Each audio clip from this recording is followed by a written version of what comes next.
गांधारी गांधार देश के सुबल नामक राजा की कन्या थी। गांधार की होने के कारण उसे गांधारी कहा जाता था। गांधार आज के अफगानिस्तान का एक क्षेत्र था जिसे आज कंधार कहा जाता है। गांधारी के भाई का नाम शकुनी था। शकुनी दुर्योधन का मामा था। वो ये हस्तिनापुर के महाराज धृतराष्ट्र की पत्नी और दुर्योधन आदि कौरवों की माता थी। आओ गांधारी के 10 रहस्य जाने। 1. इच्छा विरुद्ध विवाह। कहते हैं कि गांधारी ने धृतराष्ट्र से मजबूरीवश विवाह किया था। इसका कारण भीष्म थे। अंधे महाराज धृतराष्ट्र के लिए भीष्म ने गांधार नरेश की राजकुमारी का बलपूर्वक विवाह धृतराष्ट्र से कराया था। 2. धृतराष्ट्र से पहले बकरे से विवाह। किंवदंती अनुसार ऐसा माना जाता है कि गांधारी का विवाह धृतराष्ट्र से करने से पहले ज्योतिषियों ने सलाह दी कि गांधारी के पहले विवाह पर संकट है, अतः इसका पहला विवाह किसी और से कर दीजिए, फिर धृतराष्ट्र से करें।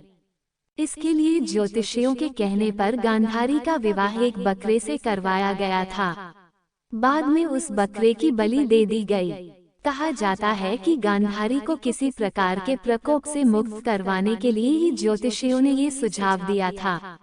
इस कारणवश गांधारी प्रतीक रूप में विधवा मान ली गई और बाद में उनका विवाह धृतराष्ट्र से कर दिया गया। 3. गांधारी ने भी बांधी आंखों पर पट्टी। इस संबंध में 2 कथा है। पहला ये कि गांधारी को पहले से ही पता था कि उनका होने वाला पति अंधा है। दूसरा ये कि विवाह के बाद जब उन्हें पता चला कि मेरे पति अंधे हैं तो वे सन्न रह गई थी और उसने माना कि मेरे साथ धोखा हुआ है, इसलिए उसने अपनी आंखों पर पट्टी बांध ली।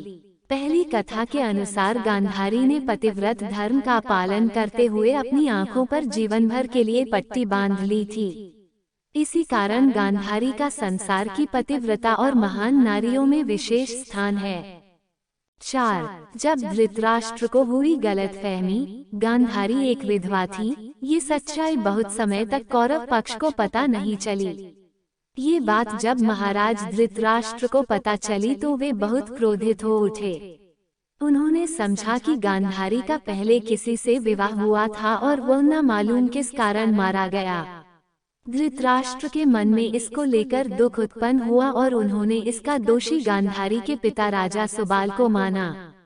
धृतराष्ट्र ने गांधारी के पिता राजा सुबाल को पूरे परिवार सहित कारागार में डाल दिया। कारागार में उन्हें खाने के लिए केवल एक व्यक्ति का भोजन दिया जाता था। केवल एक व्यक्ति के भोजन से भला सभी का पेट कैसे भरता?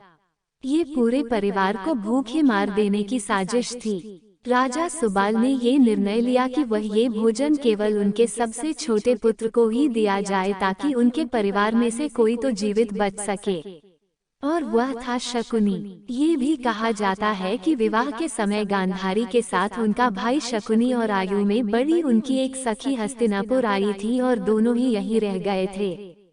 5. गांधारी में थी दिव्य शक्ति। गांधारी भगवान शिव की परम भक्त थी।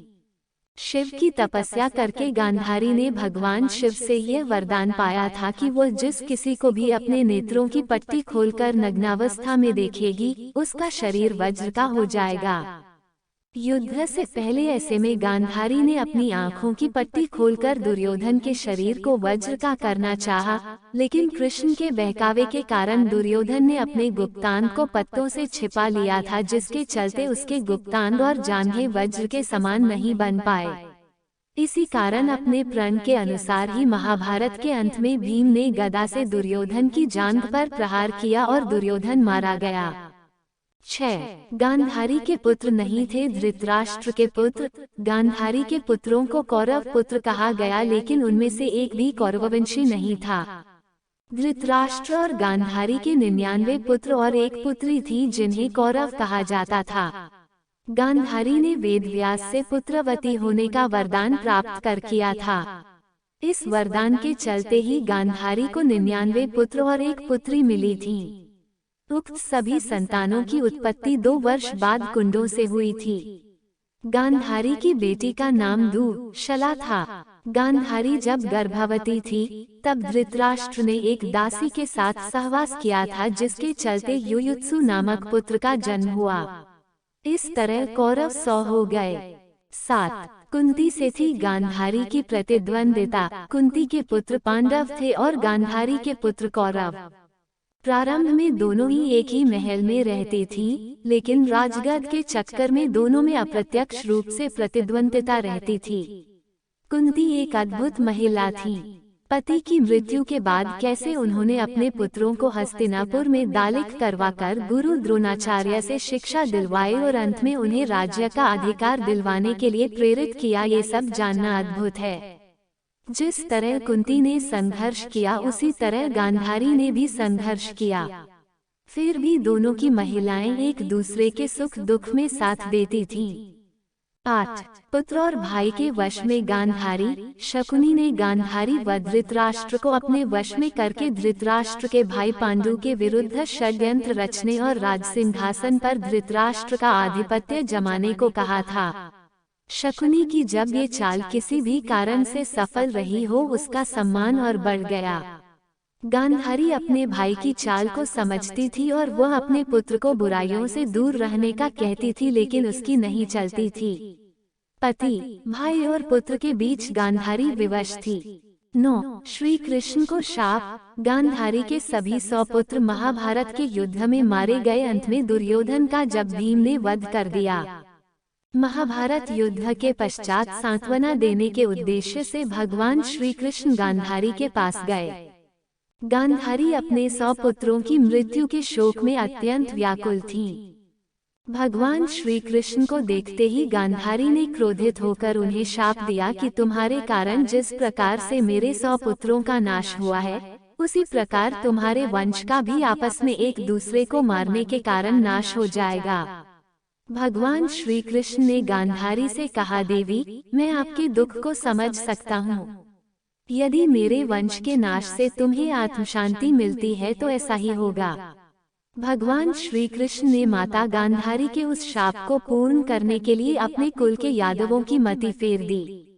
मौसूल युद्ध के कारण जब श्री कृष्ण के कुल के अधिकांश लोग मारे गए तो श्री कृष्ण ने प्रभास क्षेत्र में एक वृक्ष के नीचे विश्राम किया। वहीं पर उनको एक भील ने भूलवश तीर मार दिया, जो कि उनके पैरों में जाकर लगा। इसी को बहाना बनाकर श्री कृष्ण ने देह को त्याग दिया। उसके बाद द्वारिका नगरी समुद्र में डूब जाती है। 10 गांधारी की मृत्यु। युधिष्ठिर के राज्याभिषेक के बाद धृतराष्ट्र, संजय, कुंती और गांधारी ने संन्यास ले लिया और वे अपना आगे का जीवन बिताने के लिए जंगल में कुटिया बनाकर रहने लगे। 3 साल बाद एक दिन धृतराष्ट्र गंगा में स्नान करने के लिए जाते हैं और उनके जाते ही जंगल में आग लग जाती है।